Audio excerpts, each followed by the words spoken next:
ओडिशा के स्वास्थ्य मंत्री नांबा दास पर झारसुगुड़ा जिले के बाजराज नगर के पास हमला हुआ। उन्हें गांधी चौक के पास एक पुलिसकर्मी द्वारा गोली मारी गई, जिसके बाद उन्हें गंभीर हालत में अस्पताल में भर्ती कराया गया। आपको बता दें कि नांबा दास एक कार्यक्रम में शामिल होने जा रहे थे। स्वास्थ्य मंत्री नांबा दास जब अपनी गाड़ी से बाहर निकले तभी एएसआई ने उनके ऊपर फायरिंग कर दी। हालांकि फायरिंग क्यों की गई इसकी वजह अब तक सामने नहीं आई है। घटना के बाद नांबा दास को अस्पताल में भर्ती कराया गया है। ऐसा माना जा रहा है कि नांबा दास पर यह हमला पूर्व नियोजित था, क्योंकि मंत्री को कथित रूप से करीब से गोली मारी गई है। ओडिशा के कैबिनेट मंत्री पर फायरिंग करने वाले पुलिसकर्मी की पहचान गोपाल दास के रूप में हुई है, जो कि गांधी चौक में एएसआई के रूप में तैनात था। जानकारी के मुताबिक एएसआई गोपाल दास ने अपने रिवॉल्वर से नांबा दास पर 4 से 5 राउंड गोली चलाई। गोली मारने वाले हमलावर को पकड़ लिया गया है।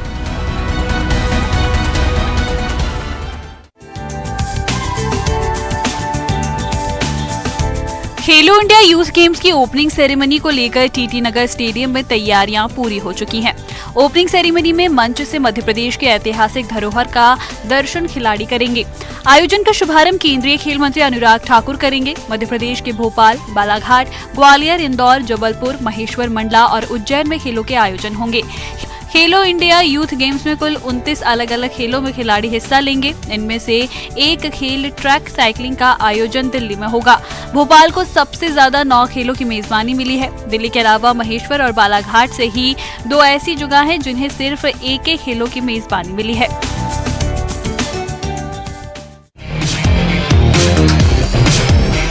इकतीस जनवरी 2023 से शुरू होने जा रहे खेलो इंडिया यूथ गेम्स को लेकर खिलाड़ियों और आम जनों का जोश देखते ही बनता है। आज इसको लेकर भोपाल के टीटी नगर स्टेडियम से एक साइकिल रैली निकाली गई, जो शहर के सभी मुख्य मार्गों से होकर गुजरी। आपको बता दें कि खेलो इंडिया यूथ गेम्स को लेकर 30 जनवरी को भोपाल के ताकटे टोपो नगर स्टेडियम में उद्घाटन समारोह का आयोजन होगा। वहीं समापन समारोह 11 फरवरी को भोपाल में ही होगा। इसमें देश के 6000 से ज्यादा खिलाड़ी हिस्सा लेने वाले हैं। मध्य प्रदेश के 8 शहरों के अलावा दिल्ली में इस दौरान खेल इवेंट कराए जाएंगे। इस साइकिल रैली का मकसद खेलो इंडिया और खेल के प्रति लोगों में जागरूकता भरना है।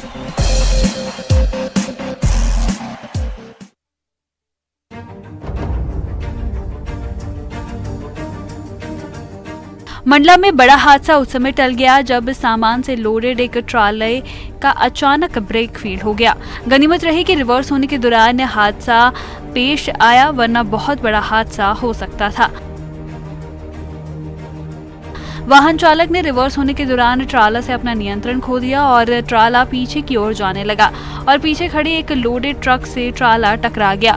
ट्रक से टकराकर ट्राला वहीं रुक गया। अगर पीछे खड़े ट्रक ना खड़ा होता तो भी किसी बड़े हादसे की आशंका से इनकार नहीं किया जा सकता।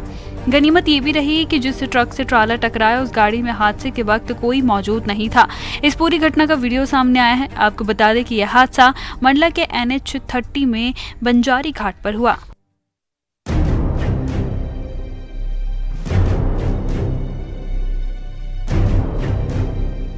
छतरपुर के चंदला थाना इलाके में एक बदमाश देसी तमंचा लेकर लोगों के बीच धौंस जमा रहा था और कई लोगों को धमका रहा था। यही नहीं, कई लोगों के साथ गाली गलौज कर रहा था। उसकी इस हरकत से लोग परेशान हो रहे थे और लोगों को बदमाश पर काफी गुस्सा भी आ रहा था। इसी बीच नाराज लोगों ने बाजार में मौजूद बदमाशे को तमंचे सहित पकड़ लिया और उसके बाद जो उसका हाल किया वो आप तस्वीरों में देख सकते हैं। उसकी लोगों ने जमकर धुनाई की। लोग तब तक उसे पीटते रहे जब तक बदमाश पिटाई से बेदम हो गया। बाद में लोगों ने उसे पकड़कर बाकी खातिरदारी के लिए पुलिस के हवाले कर दिया।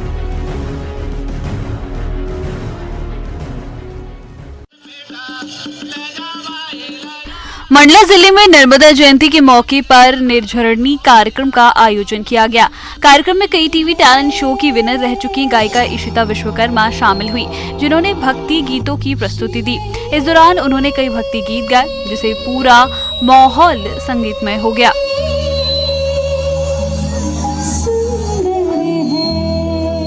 इससे पहले कार्यक्रम में मंडला और डिंडौरी जिले के लोक कलाकारों ने भी जमकर समा बांधा।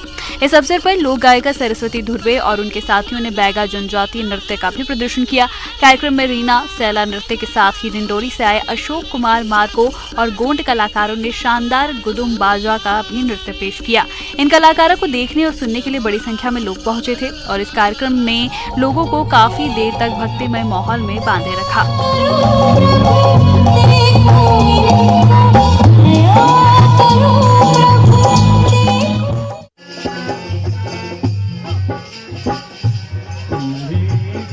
खरगोन के मंडलेश्वर में नर्मदा जयंती के अवसर पर आयोजित निर्झरणी महोत्सव में मुंबई से आए कलाकार चरणजीत सिंह सोंधी ने भक्ति गीतों की शानदार प्रस्तुति दी। इस मौके पर प्रदेश की पूर्व संस्कृति मंत्री और महेश्वर विधायक डॉक्टर विजय लक्ष्मी साधु समेत कई गणमान्य लोग मौजूद रहे। इस आयोजन में हजारों लोग मौजूद रहे। मध्य प्रदेश शासन के संस्कृति विभाग द्वारा आयोजित निर्झरणी महोत्सव में लोक गायन की प्रस्तुति सागर के राजकुमार ठाकुर और साथी कलाकारों द्वारा दी गई। वहीं नर्मदा पर केंद्रित रुद्र सुता नर्मदा नृत्य नाटिका की प्रस्तुति दी गई। आपको बता दें कि नर्मदा जयंती पर संस्कृति मंत्री रहते हुए महेश्वर विधायक डॉक्टर विजय लक्ष्मी साधु ने मंडलेश्वर में निर्झरणी महोत्सव की शुरुआत कराई थी।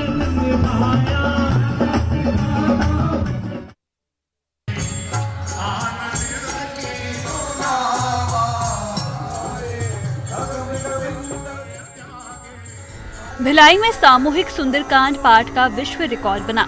भिलाई में आयोजित हुई सामूहिक सुंदरकांड का नाम एशिया बुक ऑफ रिकॉर्ड में दर्ज करते हुए सर्टिफिकेट प्रदान किया गया। गौरतलब है कि भिलाई में इस सामूहिक सुंदरकांड पाठ का आयोजन सभी के सुख शांति और हितार्थ के लिए सांसद विजय बघेल के द्वारा आयोजित किया गया।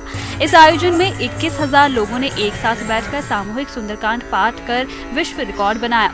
यह ऐतिहासिक कार्यक्रम देखते ही बना जब हजारों की संख्या में लोग एक साथ बैठे और सुंदरकांड किया। इस मौके पर कार्य में शामिल होने पर पूरे प्रदेश और देश के कोने कोने से सभी लोग शामिल हुए। कार्यक्रम के अंत में महाभंडारे का आयोजन किया गया, जिसमें हजारों भक्तों ने प्रसाद ग्रहण किया।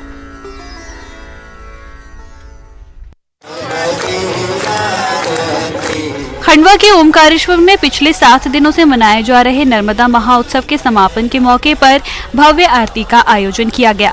समापन कार्यक्रम में महाकाकड़ा आरती के दौरान भक्तों का सैलाब उमड़ा। इस मौके पर घाट पर की गई रोशनी देखते ही बन रही थी। दीपदान और उसके बाद हुई आतिशबाजी ने घाई की सुंदरता और भव्य बना दिया। इस मौके पर मां नर्मदा की पूजा अर्चना के बाद 108 दीपों से काकड़ आरती की गई और दीपदान के बाद जमकर आतिशबाजी की गई, जिसका लोगों ने जमकर आनंद उठाया।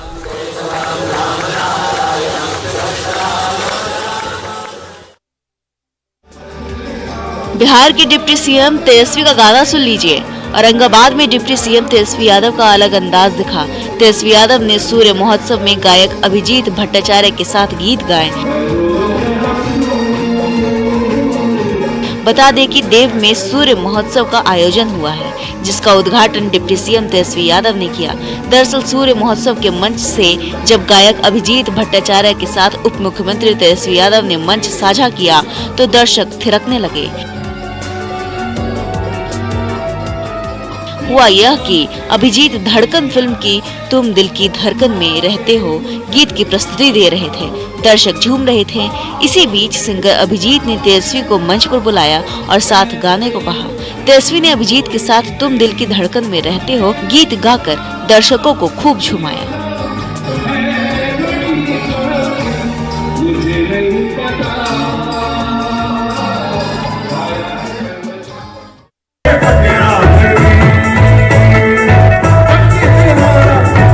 फिरोजाबाद महोत्सव के मंच पर जैसे ही पंजाबी गायक जसबीर जस्सी आए, भीड़ उत्साहित हो उठी। मंच के आसपास जस्सी को देखने के लिए दर्शकों की भारी भीड़ ने उनके पसंदीदा गानों को गुनगुनाना शुरू कर दिया। जस्सी भी दर्शकों के मिजाज को भाप गए। उन्होंने पंजाबी के साथ साथ हिंदी गानों पर लोगों को देर रात तक झुमाया।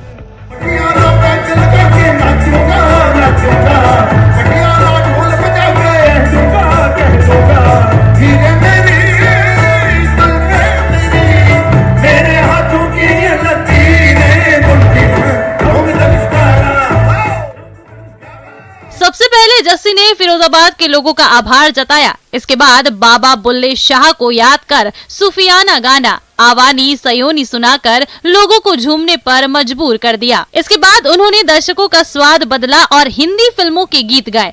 जस्सी ने नॉन स्टॉप गीत गाकर लोगों का दिल जीत लिया। जनता की तालियों ने भी कलाकारों का खूब हौसला बढ़ाया।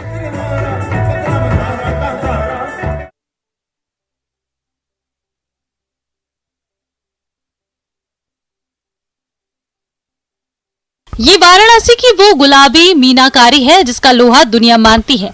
जी हाँ, बनारस की साड़ी, पान और यहाँ की मिठाई के अलावा गुलाबी मीनाकारी भी पूरे विश्व में धूम मचा रही है।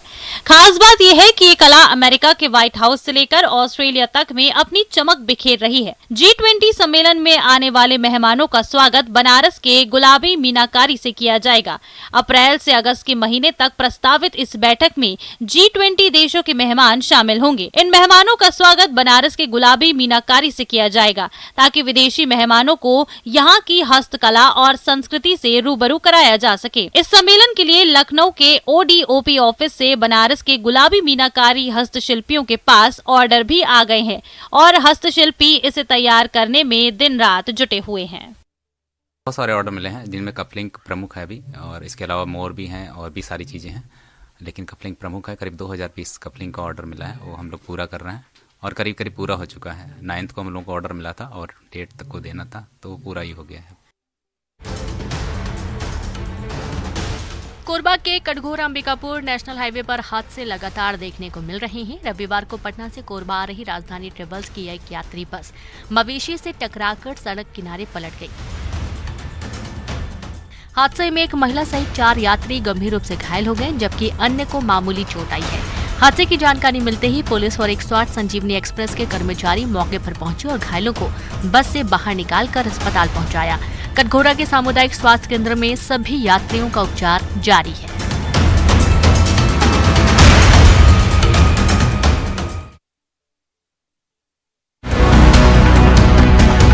सूरजपुर के बिसाही गांव में दबंग की मनमानी देखने को मिल रही है। यहां पिछले 30 सालों से रह रहे करीब 10 से ज्यादा परिवारों का आने जाने के रास्ते को बंद कर दिया गया। पिछले कई दिनों से ग्रामीणों के वाहन मवेशी इस रास्ते बाहर नहीं निकल पा रहे, जिससे ये लोग काफी परेशान हैं। मिली जानकारी के अनुसार इस रास्ते की जमीन को अपना बताकर इसके मालिक ने रास्ते को खुदवा दिया है। अब यहाँ रह रहे पीड़ित लोगों ने इसकी शिकायत भटगांव तहसील से की। अब देखने वाली बात होगी कि इन परिवारों को इनकी परेशानियों से कब तक छुटकारा मिलता है।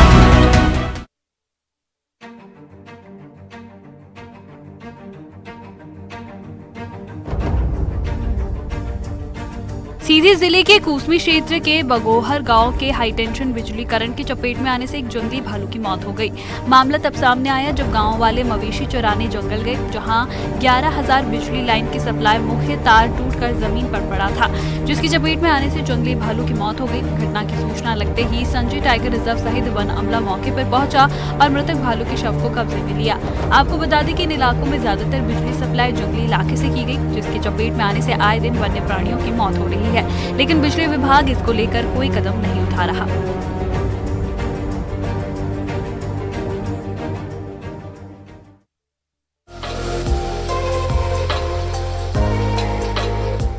खरगोन जिले के बड़वाह में नर्मदा तट स्थित सुंदरधाम आश्रम में बसंत पंचमी से अनोखी तपस्या शुरू हुई। इस दौरान साधु संत सिर पर जलता हुआ खप्पर रख दहकते कंडों के गोल घेरे के बीच ये तपस्या कर रहे हैं। बसंत पंचमी से गंगा दशहरा 30 मई तक यानी 4 महीने दोपहर 12 बजे से 3 बजे तक गर्मी में कड़ी और कठिन तपस्या साधु संत कर रहे हैं, जिसे देखकर हर कोई दंग रह जाता है। आपको बता दें कि बड़वाह के नर्मदा तट स्थित नाव खाट खेड़ी के उत्तर तट पर सुंदरधाम आश्रम में साधु संत श्री श्री 1008 महामंडलेश्वर महंत बालक दास जी महाराज की अगुवाई में अनोखी तपस्या कर रहे हैं। ये पवित्र और अद्भुत पूजा स्थल खरगोन जिला मुख्यालय से करीब 80 किलोमीटर दूर है।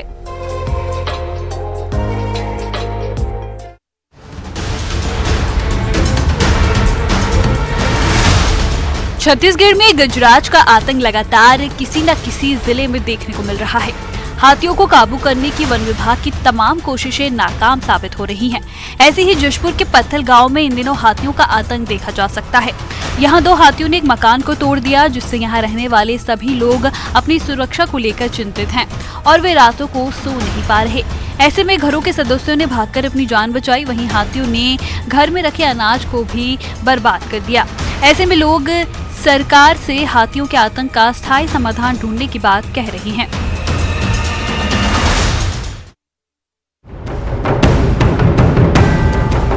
गरियाबंद जिले में प्रोजेरिया बीमारी के पीड़ित शैलेंद्र की हालत गंभीर है। आपको बता दें कि शैलेंद्र के पिता प्रोजेरिया की लाइलाज बीमारी के लिए काफी दिनों से बेटे की सेवा में लगे हैं और लोगों से मदद की गुहार लगा रहे हैं। अब पिता बेटे की हालत को देखकर शैलेंद्र के पिता ने प्रशासन से मदद की गुहार लगाई है। आपको बता दें कि प्रशासन ने शैलेंद्र के सपने को ध्यान में रखकर उसे एक दिन का कलेक्टर बनाया था। जिले के छुरा विकासखंड के मिंटकी डबरी गांव के रहने वाले शैलेंद्र कलेक्टर बनने का सपना था, जिसके बाद प्रशासन ने शैलेंद्र को शैडो कलेक्टर बनाया था और इसलिए शैलेंद्र के पिता को अब भी प्रशासन से मदद की आस है। त्रिपुरा में होने वाले विधानसभा चुनाव के लिए मुख्यमंत्री भूपेश बघेल बने स्टार प्रचारक। 60 सीटों वाली विधानसभा के लिए 16 फरवरी को चुनाव। कांग्रेस की स्टार प्रचारक की सूची में 40 नेताओं के नाम। कवर्धा के पंडरिया में भंडारा में खाना खाने से बिगड़ी 30 लोगों की तबीयत, अस्पताल में कराया गया भर्ती। पीड़ितों में 4 बच्चे, 2 महिलाएं और 24